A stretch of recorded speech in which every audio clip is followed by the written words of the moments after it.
স্বচ্ছ নিয়োগের লক্ষ্যে রাজ্যে খোল নলছে নিয়োগ প্রক্রিয়া। এবারে স্বচ্ছ নিয়োগের জন্য বিধানসভায় আনা হচ্ছে নতুন আইন। রোজগার মেলায় ঘোষণা করলেন মুখ্যমন্ত্রী শুভেন্দু অধিকারী।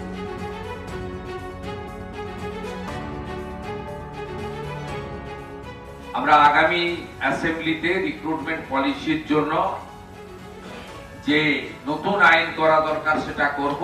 আমাদের উদ্দেশ্য থাকবে ওএমআর কার্বন কপি রিটিন পরীক্ষার আমরা যারা পরীক্ষায় বসবেন তাদের দেব, যে প্রভিশন আছে। আমরা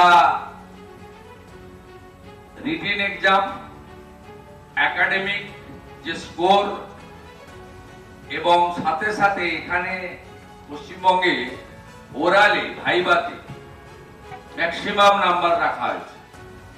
ইটস নট গুড। ভাইভাতে মিনিমাম নাম্বার রাখা উচিত।